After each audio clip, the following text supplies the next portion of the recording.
Hello everybody, this is Sean Diapolcock bringing you my second and final map preview for the new maps joining us for Season 6. Welcome to Korhal Compound. This is the second map to join Clown Kingdom in the official Blizzard map rotation. So when you guys are playing ladder at night, when you hit that orange button, you will be experiencing games on this map. So what better than to get a head start on your opponents than to understand how the map works, how it flows, and how the map should be played out. So what we're going to be doing today is we're going to be looking at the map overview, how the map plays out, where are the expansions, where are key locations, Xelnaga towers, destructible rocks, and so on. Once we've looked at the overall map play, we're going to go into more specifics once again. We'll look at how Terran should be played here, where our timing, or what timings can we hit depending on what our opponent's going to be doing, where should we move our army, how to control the flow of the game as a Terran player. And then we'll go over into looking at Zerg, where are my counterattacks going to be set up from, where are my flanks going to be running, and so on, and what's the direction of my play, how am I meant to play this map. And then finally we will do it for Protoss also to see how they should be playing. Am I going to be walling off with gateways again? Am I not? Where are key locations for me to be sitting with my Deathball army to maximize the damage output from that and to minimize people coming into me? So before we do that, let's just go ahead and say thank you once again to the creators, which is Monitor and ESV. This map has been played multiple times in the ESV season, but it hasn't really hit any mainstream coverage yet. It isn't featured in the GSL, it isn't in a tournament rotation either, but we'll see if it does get picked up because I've played a few games on it and it is actually quite friendly and it is a very macro style of a map. So without further ado, let's get into talking a little bit more about the actual map and how it's played out. So as you can see, we have starting locations 1 and 2 in the top right and the bottom left, and you have a very natural flow to this map. As you can see, there is your natural, and then straight from the natural, there is your third base, and then you can jump across down here, and there's your fourth base, and it's basically a straight line. And it is of course a mirrored map, so it's going to be very similar over here and there.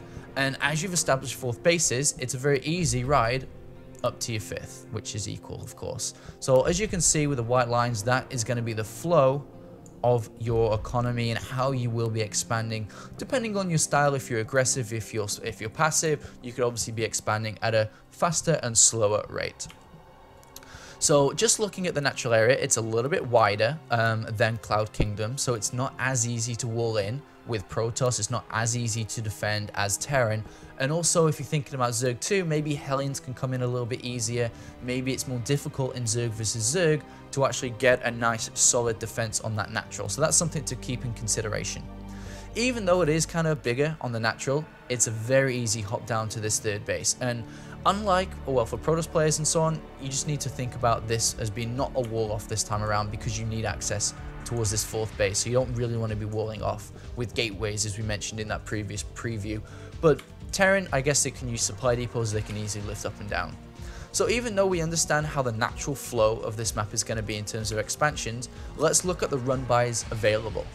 These structures in the center here are actually key, even though they don't really look, that important. They actually are, because they start to create choke points for everybody. As you can see, they can create bigger ones and smaller ones, and you can start to build a lot of force-fed areas, a lot of army positions around them, and of course, they're mirrored at the north side.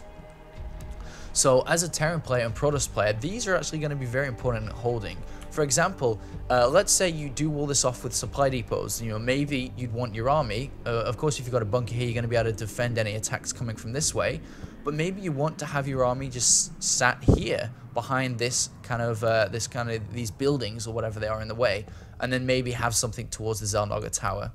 And talking about the Xelnaga towers, there are 2 Xelnaga towers on this map, and they do cover quite a large radius, of course, and it's something along the lines of this. So even though it's not a perfect circle, they do cover entrance and exits to these 2 ramps, and they don't cover these up here. But of course, if you hold this one, you will have access to this. So if the map is, let's say, cut in half, and you're holding this, you can basically see players coming from these angles. The only thing you can't see with the Xelnaga towers is if they go the long way around. which is obviously some strategy that you have to deploy there, be it a sensor tower, be it a pylon, or just something over here to know if they're running this way. So aside from the Zelnog towers, there are some destructible rocks, as you can see here and here. These are the only two destructible rocks on this map. Basically what they're there for is, if we think and label these as the 5th base, oh my god, my 5s are funny. So these are 5th bases for the spawning location number 1 and number 2, as we talked about, going like this. So basically they just slow the attack flow later on, even though they won't be that important, because if you think about it, at the time you take a 5th base, a player's going to have an army that can knock down the rocks really fast anyway. But it just buys you a few seconds, really. And of course, until they're destroyed, it's a very nice small choke. The run-bys, as mentioned on this map, there's not as many as Cloud Kingdom. To be honest, it's actually hardly any. Even though this is a big open area in the middle, which is something that you want to be controlling and taking a lot of fights in, especially as the Zerg player, the run-bys are not as many as before, and especially with these rocks and the use of the Zelnoga towers, you're going to be able to pinpoint exactly which way your opponent is running through. And the way the expansions are laid out, imagine right now, if you wall off here as a as a Protoss or Terran player, you've basically got a 3rd and 4th base all as one. And then you can just have your army kind of situated along this line. And then, obviously the Zelnog Tower being the center point here, but you can swing left to defend this area, and you can swing right to defend this area. So it's rather nice, to be honest. But that's enough about the map overview. One more thing though, sorry. Once again, I've kind of forgot to mention it, is that in the background here, once again, it's very similar to Cloud Kingdom, where there's not really anywhere you can hide. There's just here where you can hide. On both maps. So if you do go medivacs, you could actually be rather annoying and hide the medivac here, and then just go in and out, in and out, in and out all the time. But of course, if an opponent is smart, he's just going to leave something there to prevent you doing so. If you come in from these angles, once again, it's basically touching this area. So it's a lot easier to set up defenses as the passive player to defend against any form of drops. As you can see, I've clearly highlighted turret positions, cannon positions, Templar positions, few stalkers, can cover these areas from anywhere getting in. So once again, we may be seeing a lack of Mutalisk play, maybe a lack of Banshees also, because of the natural flow of the map. It's really easy to defend in 3 locations. If you compare it in your mind now to Antigua Shipyard, think about, and you just literally close your eyes right now, think about it from the main to the natural to the 3rd. That's a big walking distance to get back in the main and then to the 3rd. But on this map, it's very easy, a very nice and easy walk. So maybe we won't see as much air harassment here.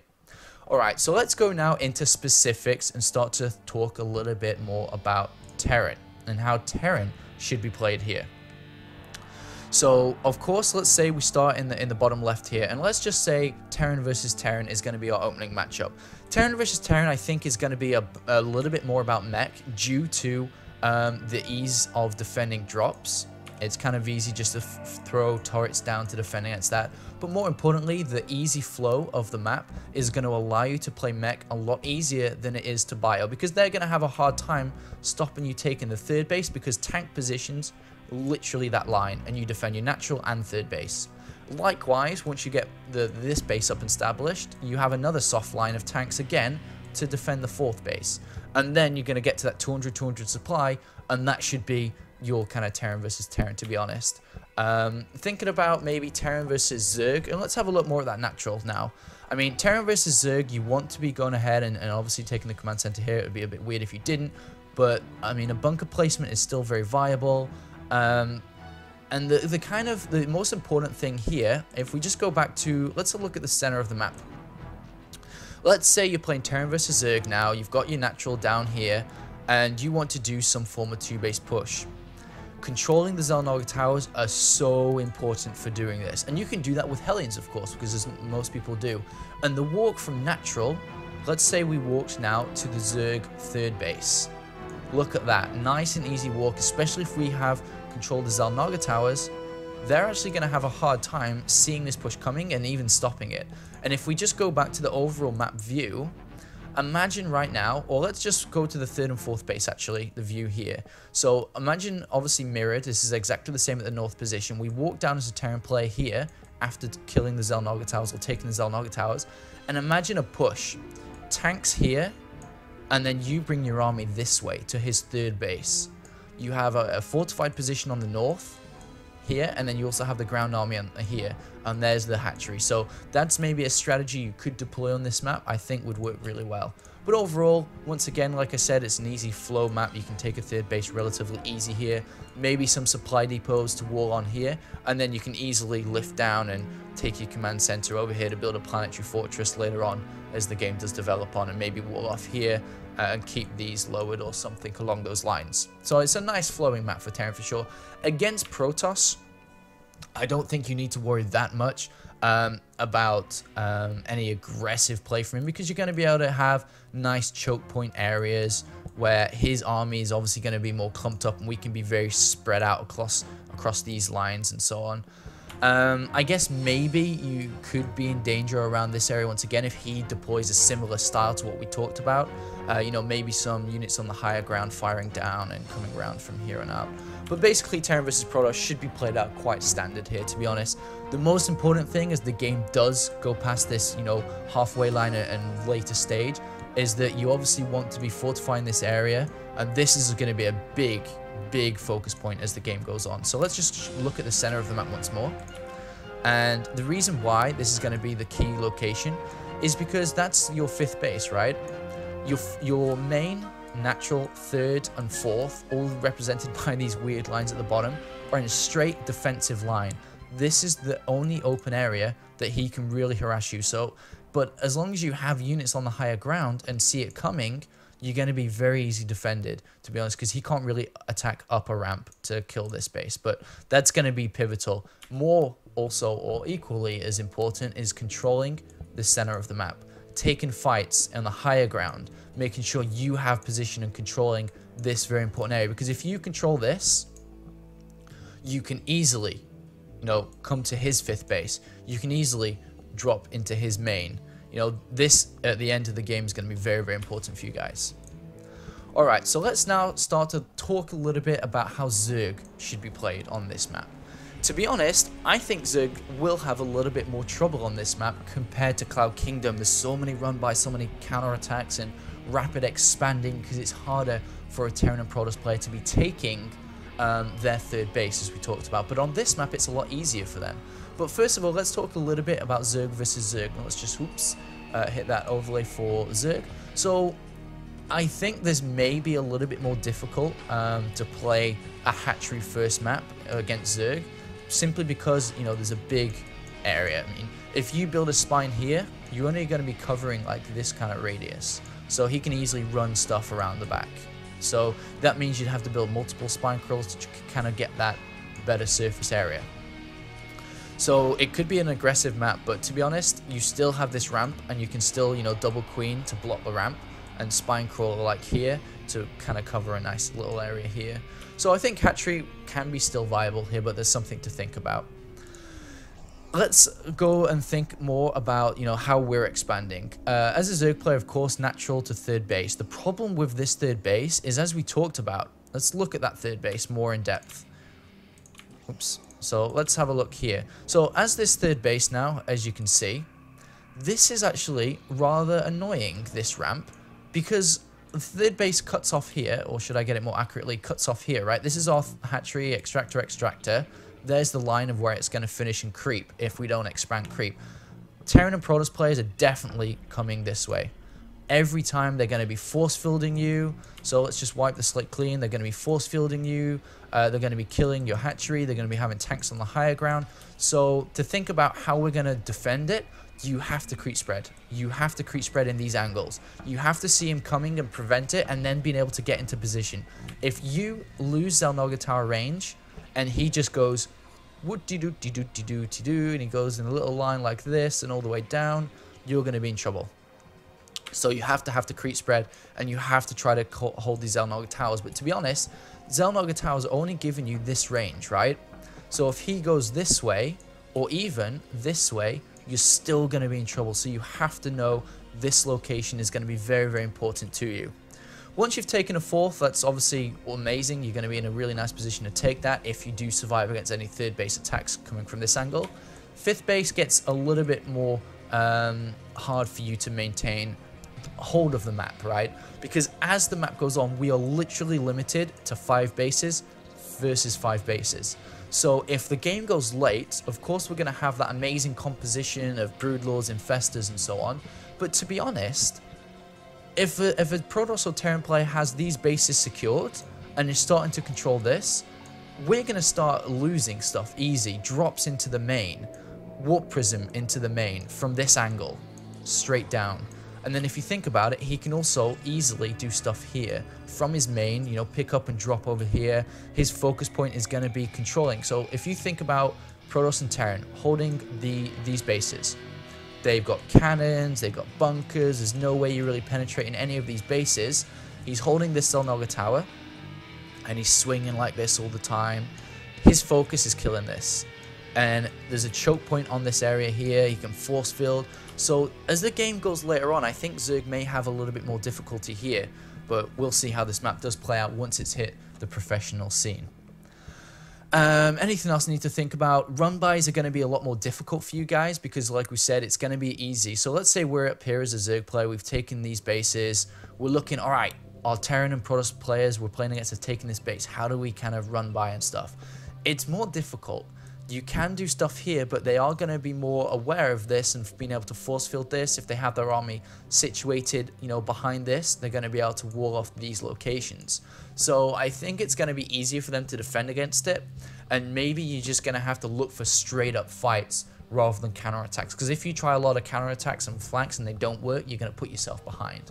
But that's for you guys to work out the logistics and the professional play for this map.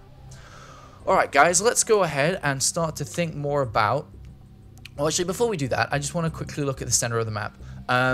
As the game goes on, we talked about, you know, Zerg players taking this 5th base over here. You want to be trying to take fights in open areas such as this. So you have to try to keep this Zelnaga tower alive. If you're taking fights here, here, here, and here, you are going to die. You need to be taking fights in open areas, such as here, where you meet, let's say the Protoss army's here, you have to be coming in like this, in multiple angles, to get a big 3-point attack way onto it. But if they're coming down this way, you can still deploy a similar strategy, but at the same time, they're going to be able to force field a lot more. But you have to think about the layout of this map and attacking in 3s. You know, attacking in 3 different angles. Let's say the Protoss army's here again. You have this, and you can go all the way around, maybe depending on if he has this base at the top or not. But you have to look for big flanking maneuvers for sure. Alright, so let's go ahead and talk a little bit more about Protoss. So Protoss on this map, it's against Zerg. Let's open up against Zerg first of all. So let's look at the natural area. So against Zerg, this is pretty much a very similar map to Antigua Shipyard, for example. You can wall off like this. So you could go Pylon, Forge, you know, Nexus, maybe a Pylon here, and so on. And basically that's going to be a wall off. Or you could go for an Antigua Shipyard build, which is, you know, Pylon here, Forge there, Gateway, and then it's like Cybercore all Gateway, Pylon, and then it's a little bit wonky my drawing, but Zealot there to have that complete wall off with a cannon behind like that or something. Nexus, double gases. So I think we're going to see a lot more of 2 base attacks here, because you will be able to just move out to the Zelnaga tower from your natural, take this, and then you've obviously got this area now where Zerg player can't see you, and you can start to push out, maybe even take this, and then start to set up an attack down this location.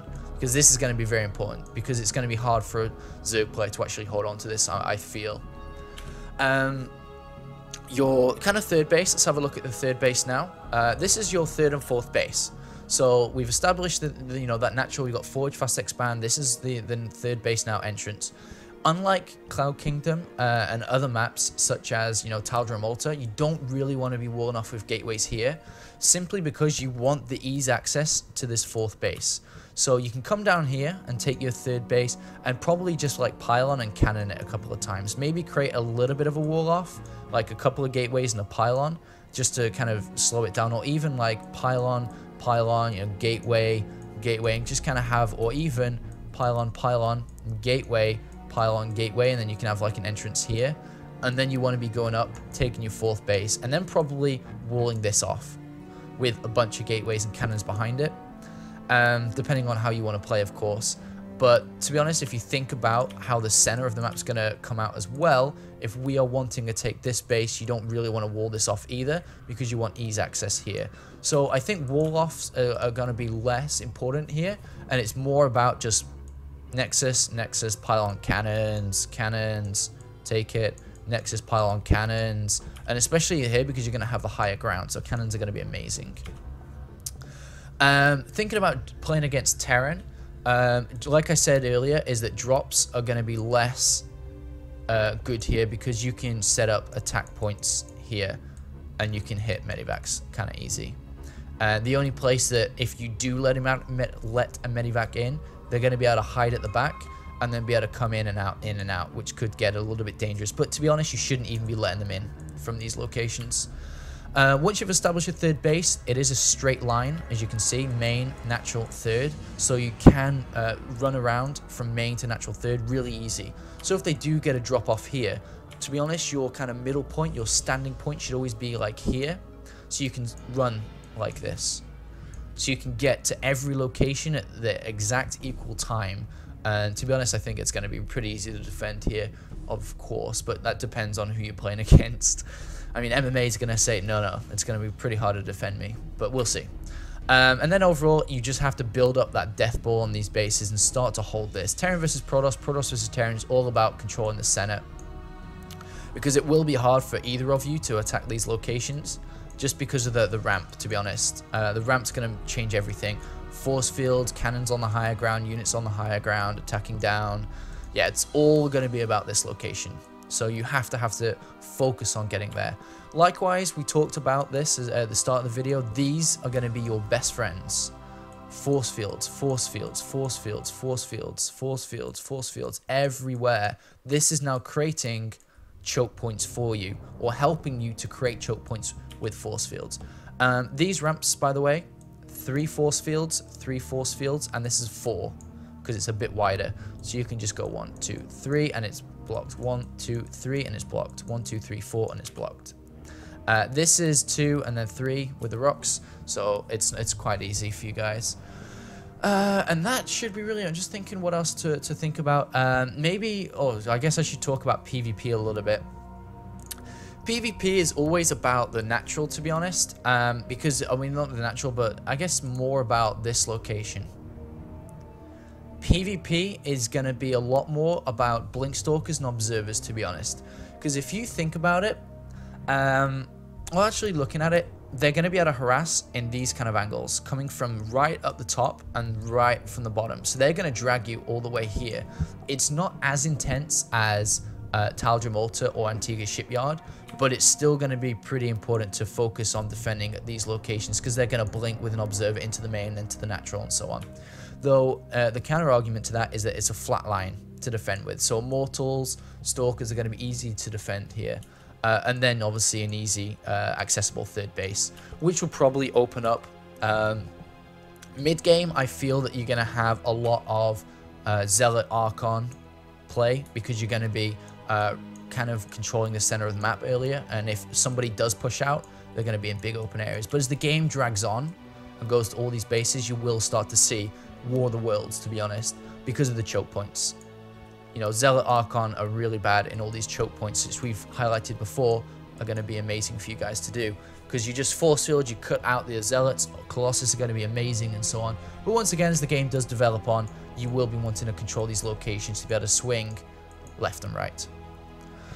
And that's it, really. I think I've talked about every single race now, so I hope you guys have enjoyed my little talk about and the map preview of here once again. Let's just clean that out.